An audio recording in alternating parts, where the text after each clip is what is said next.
It tells me that people are very dangerous when they invest. This word "play the market," that's a dangerous term. But if you do some work, do some research, know what you own, look at the research, look at the balance sheet. If you could add 8 and 8, get fairly close to 16, you can find out this company has lots of debt, no cash, they're in trouble. You shouldn't own it. So a little bit of research. People are careful they buy a refrigerator, careful they take a vacation. And they'll put $5,000, $10,000 some stock to hear on the bus or at a party. That's dangerous.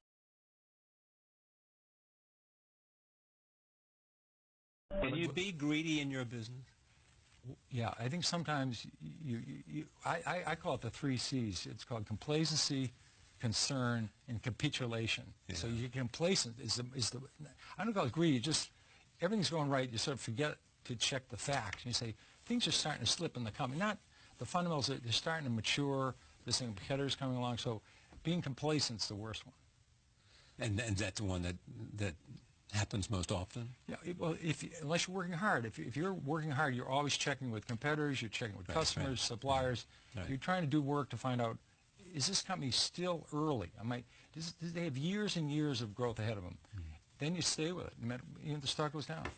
There's also this idea of never invest in something you don't really know.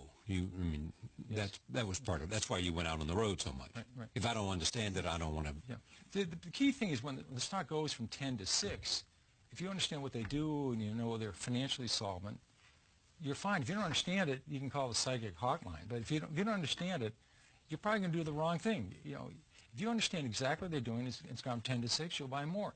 If you're confused to start with, you'll say, well, there must be something wrong there, and then you're out. And then a lot of times stocks are going to decline. Some of my best stocks have gone from 18 to 8, then to sometimes to 40, and some have gone from 18 to 0. But at least I wasn't adding to it on the way to 0. A lot have gone to 0. So if it's going down, you're not adding to it? Sometimes you are. If the fundamentals are getting better or the same. Yeah. But if they're deteriorating. This is a common mistake I do. I think people buy stocks because they've fallen from price X to 2/3 of X or half of X. On that basis alone, they're buying a stock. That's called bottom fishing in the stock market. Very, very difficult. I've had a rough go with it. Standard Oil Ohio this year fell from 90 to 60, and I told everybody this stock is not going to go any lower. Then it went to 50, and I said, this is it, no lower. As it went through 40, I said to people, this is it.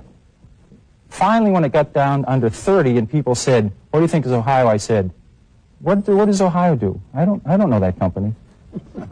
So, I absolutely backed away from it. It didn't like to buy low.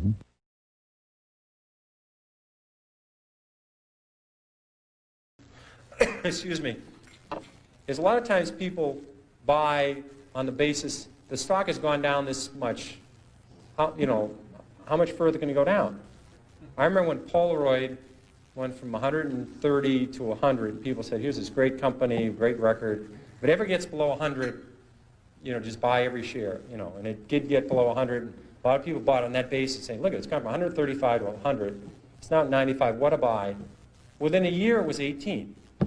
And this is a company with no debt. This is a company, it was just so overpriced, it went down. I did the same thing in my, I think my first or second year at Fidelity. Kaiser Industries had gone from $26 a share to 16.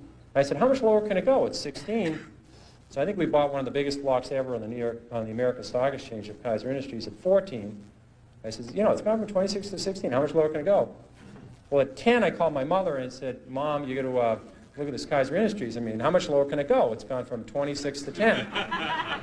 Well, it went to 6, it went to 5, it went to 4, it went to 3. And now unfortunately, this happened rapidly, or I would probably be still caddying or be working at the Stop and Shop, but it happened fast. So I was able to, it was compressed. And at 3, I figured out, there's something very wrong here because Kaiser Industries owns 40% of Kaiser Steel, they own 40% of Kaiser Aluminum, they own 32% of Kaiser Cement, they own Kaiser Broadcasting, they own Kaiser Sand and Gravel, Kaiser Engineers, they own Jeep, they own business after business, and they had no debt. Now, I learned this very early. This might be a breakthrough for some people. It's very hard to go bankrupt if you don't have any debt. It's tricky. Some people can approach that. It's a real achievement. But they had no debt.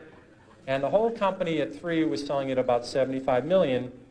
At that point, it was equal to buying one Boeing 747. I said, there's something wrong with this company selling for 75 million. I was a little premature at 16, but I said, everything's fine, and eventually this will work out. And what they did is they gave away all their shares to their shareholders. They passed out shares in Kaiser Cement, they passed out shares in Kaiser Aluminum, they passed out their public shares in Kaiser Steel, they sold all the other businesses, and you get about $50 a share. But if you didn't understand the company, if you were just buying on the fact the stock had gone from 26 to 16, and then again to 10, what would you do when it went to 9? What would you do when it went to 8? What would you do when it went to 7? This is the problem that people have, is they sell stocks because they didn't know why they bought it, then it went down, and they don't know what to do now. Do you flip a coin? Do you walk around the block? You know, what do you do? Psychiatrists haven't worked so far. I've never seen them running in. The psychological psychiatry fund I've never seen listed for with the SEC to make it through as a mutual fund. So they haven't seemed to help. I've tried prayer. That hasn't worked. So if you don't understand the company, you have this problem when they go down. Eventually, they always come back. This one doesn't work either. People think RCA just about got back to its 1929 high when General Electric took it over. A lot of double knits never came back. Remember those beauties? Floppy disks, Western Union. The list goes on and on. People saying it'll come back. Well, it doesn't have to come back. Here's another one you hear all the time. It's $3. How much can I lose?